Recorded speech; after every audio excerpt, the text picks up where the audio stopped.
Paz seja com todos.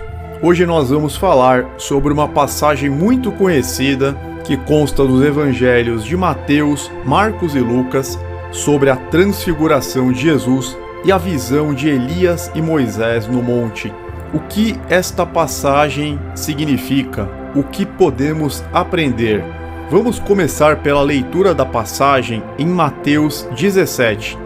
6 dias depois, tomou Jesus consigo a Pedro e aos irmãos Tiago e João e os levou em particular a um alto monte. Ele foi transfigurado diante deles, e seu rosto resplandecia como o sol, e as suas vestes tornaram-se brancas como a luz. E eis que lhes apareceram Moisés e Elias falando com ele. Então disse Pedro a Jesus: Senhor, é bom estarmos aqui. Se queres, farei aqui 3 tendas, uma será tua, outra para Moisés e outra para Elias. Falava ele ainda, quando uma nuvem luminosa os envolveu, e eis, vindo da nuvem, uma voz que dizia: Este é o meu filho amado, em quem me comprazo, a ele ouve. Ouvindo-a, os discípulos caíram de bruços, tomados de grande medo. Aproximando-se deles, tocou-lhes Jesus, dizendo: Erguei-vos e não temais. Então eles, levantando os olhos, a ninguém viram, senão Jesus. E, descendo eles do monte, ordenou-lhes Jesus: A ninguém conteis a visão, até que o Filho do Homem ressuscite dentre os mortos. Até aqui. Então nós fizemos a leitura de Mateus 17, versos 1 ao 9, e vamos passar para o estudo também nos utilizando das passagens de Marcos e Lucas, e até mesmo da carta de Pedro, que foi uma das testemunhas oculares desta visão. Enquanto Jesus estava ensinando as pessoas na região de Cesareia de Filipe, que fica a uns 25 quilômetros do Monte Hermon, ele fala algo inesperado aos seus discípulos. Em verdade vos digo que alguns há dos que aqui se encontram que de maneira nenhuma passarão pela morte, até que vejam vir o Filho do Homem no seu reino. Mateus 16, 28. Então, vocês podem reparar que o verso 17 começa: 6 dias depois, tomou Jesus consigo a Pedro e aos irmãos Tiago e João e os levou a um alto monte. Mas um versículo antes, capítulo 16, verso 28, Jesus havia feito essa promessa para eles, que de maneira nenhuma eles passariam pela morte até que vissem o Filho do Homem no seu reino. E esta profecia de Jesus, ela efetivamente se cumpriu 6 dias depois, praticamente uma semana depois, como está relatado nos evangelhos. Então, este é o primeiro ponto que a gente está trazendo para vocês. Talvez os discípulos tenham se perguntado o que Jesus quis dizer com isso. Então, como nós vimos, cerca de uma semana depois, ele leva os 3 apóstolos, Pedro, Tiago e João, até o alto monte. Acredita-se que esta montanha seja o Monte Tabor em Israel, mas nenhum dos evangelhos o identifica ou afirma com precisão. Pelo visto, já é noite, pois os 3 homens estão com sono. Enquanto está orando, Jesus é transfigurado diante deles. Os apóstolos veem o seu rosto brilhar como o sol e as suas roupas se tornarem brancas e brilhantes como a luz. Então, 2 homens, que a Bíblia identifica como Moisés e Elias, aparecem. Eles começam a conversar com Jesus sobre a partida dele, que aconteceria em Jerusalém. Lucas 9, versos 30 e 31. E eis que estavam falando com ele 2 homens, que eram Moisés e Elias, os quais apareceram com glória e falavam da sua morte, a qual havia de cumprir-se em Jerusalém. Essa partida evidentemente se refere à morte e ressurreição de Jesus, das quais ele falou há pouco tempo no capítulo anterior. Então, se pegarmos o capítulo 16 de Mateus, versos 21, nós vamos ver que o mestre estava explicando para os discípulos. Façamos aqui a leitura. Desde esse tempo, começou Jesus Cristo a mostrar a seus discípulos que lhe era necessário seguir para Jerusalém e sofrer muitas coisas dos anciãos, dos principais sacerdotes e dos escribas, ser morto e ressuscitado no 3º dia. Essa conversa prova que, ao contrário do que Pedro havia dito em Mateus 16:22, a morte humilhante de Jesus era inevitável. Mateus 16:22, e Pedro, chamando-o à parte, começou a reprová-lo, dizendo: Tem compaixão de ti, Senhor, isso de modo algum te acontecerá. Os apóstolos eles não estavam entendendo direito que Jesus deveria sofrer, padecer várias coisas, ser morto, para depois ressuscitar ao terceiro dia. Eles não estavam entendendo que este era o plano de salvação. Até Jesus fica bravo com ele. Olha o que Jesus fala. Voltando-se, disse a Pedro: Arreda, Satanás! Tu és para mim pedra de tropeço, porque não cogita das coisas de Deus e sim dos homens. Então Jesus fica bravo com ele porque eles não estavam entendendo o que iria acontecer. Mas dando sequência ao estudo, agora bem acordados, os 3 discípulos ficam maravilhados com o que veem e ouvem. Embora seja uma visão, ela parece tão real que Pedro começa a se envolver dizendo, em Marcos 9:5, e Pedro, tomando a palavra, disse a Jesus: Mestre, é bom que estejamos aqui e façamos 3 cabanas, uma para ti, outra para Moisés e outra para Elias. Enquanto Pedro está falando, uma nuvem luminosa os encobre, e uma voz vinda da nuvem diz: Este é o meu filho amado, em quem me comprazo, escutai-o. Mateus 17:5. Quando ouvem a voz de Deus, os apóstolos ficam com medo e se lançam com o rosto no chão.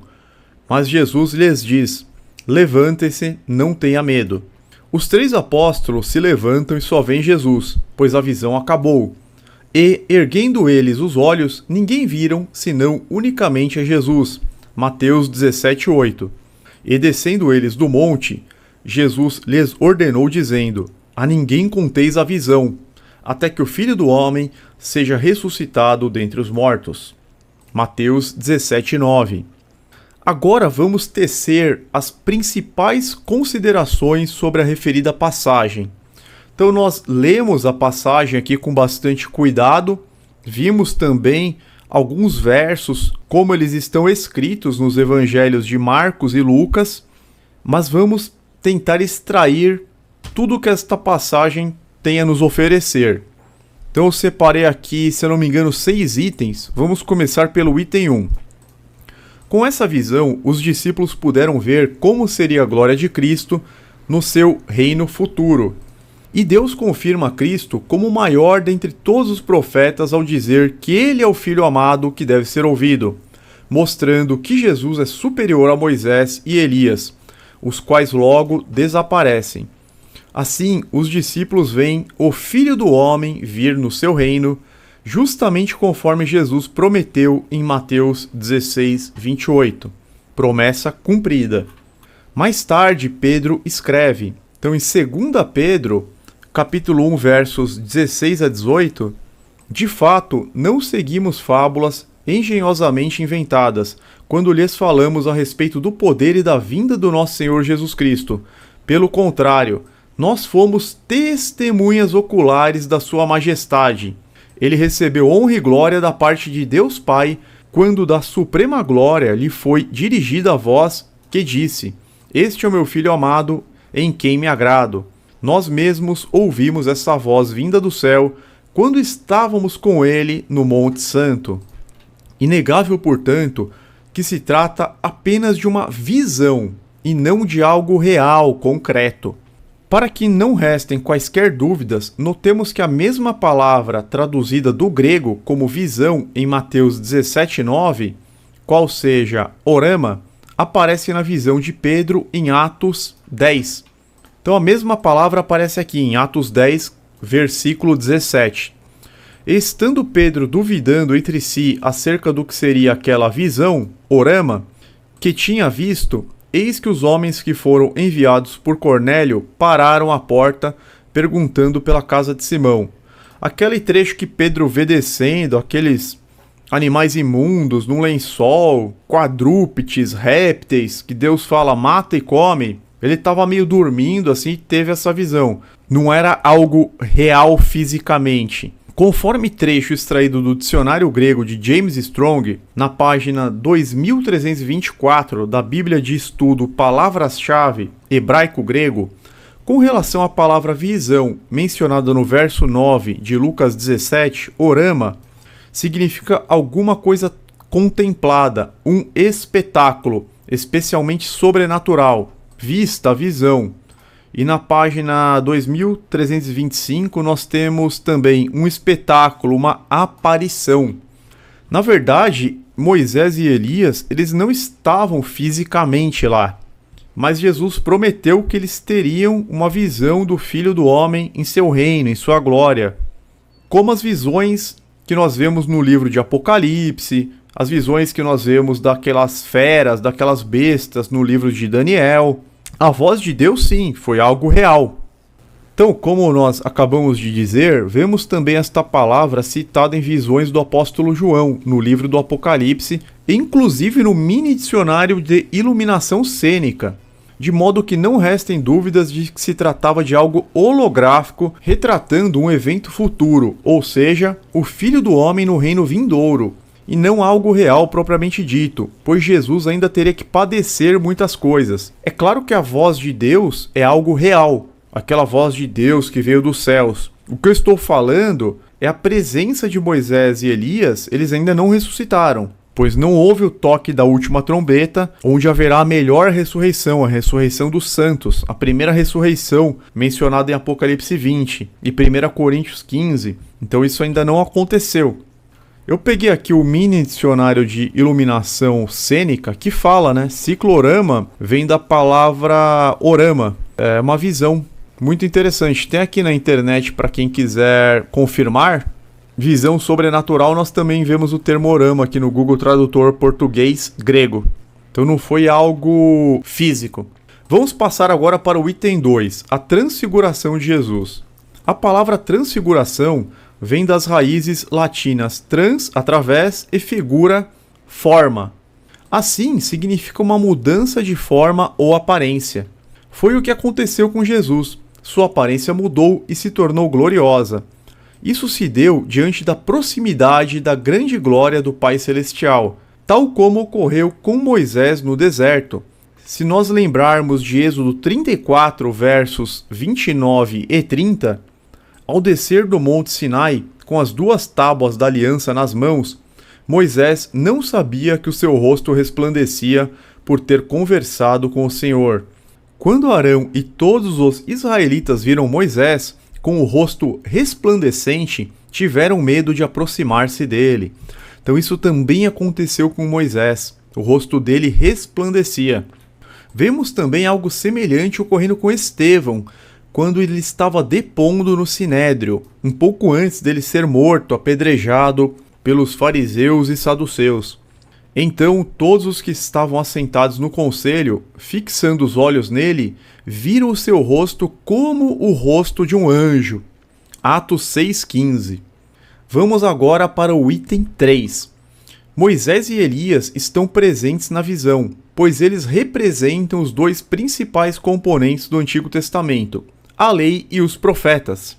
A lei foi dada por intermédio de Moisés, como vemos em João 1,17, e Elias foi considerado um dos maiores profetas de ação, em distinção dos profetas escritores, como Isaías, Jeremias, Ezequiel e Daniel.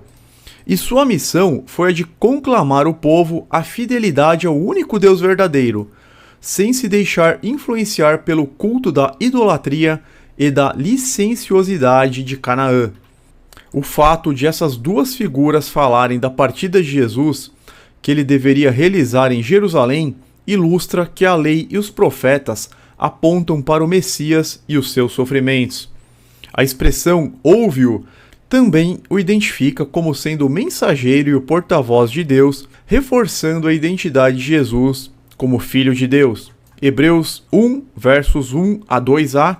Havendo Deus antigamente falado muitas vezes e de muitas maneiras aos pais pelos profetas, a nós falou-nos nesses últimos dias pelo Filho, a quem constituiu herdeiro de tudo. Então essa expressão, ela confirma Jesus como portador, o representante da palavra de Deus. Item 4. O que Lucas, em particular, nos diz sobre esse evento? Lucas menciona alguns detalhes que os outros evangelistas não fazem. Ele observa que isso aconteceu enquanto Jesus estava orando. Menciona que Pedro e seus companheiros estavam dormindo e que quando acordaram viram a glória de Jesus e os dois homens, Moisés e Elias, que estavam com ele. Lucas menciona que Pedro fez sua sugestão de montar tendas quando Moisés e Elias estavam saindo. Item 5. Por que a sugestão de Pedro foi equivocada?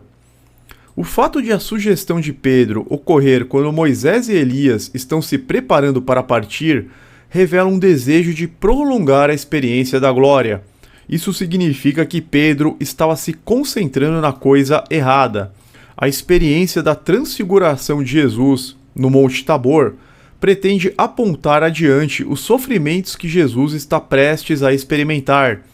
Destina-se a fortalecer a fé dos discípulos, revelando-lhes de maneira poderosa a mão divina que está trabalhando nos eventos que Jesus sofrerá. Como uma aparente repreensão disso, ocorre uma teofania. Uma nuvem veio e os ofuscou, e eles ficaram com medo quando entraram na nuvem. E uma voz saiu da nuvem dizendo: "Este é meu filho, meu escolhido, escute-o." Agora, finalmente, vamos para o item 6. O que podemos aprender com este evento? A Transfiguração foi um evento especial no qual Deus permitiu que certos apóstolos tivessem uma experiência espiritual destinada a fortalecer sua fé para os desafios que mais tarde haveriam de enfrentar. Mas foi apenas um evento temporário, não era para ser permanente. Do mesmo modo, em certos momentos desta vida, Deus pode dar a certos servos experiências especiais de sua graça que fortalecem sua fé. Deveríamos dar boas-vindas a essas experiências pelas graças que são, mas não devemos esperar que elas continuem indefinidamente, nem devemos ter medo ou ressentimento quando elas cessarem. Nós temos que perseverar em nossas provas até o final, pois o justo, ele passa por muitas aflições, mas Deus o livra de todas. Por hoje é só. Esses são os principais ensinamentos que podemos absorver desta passagem tão importante. Fiquem todos na paz e na proteção do Pai Celestial, em nome do Senhor Jesus Cristo, nosso Salvador. Amém.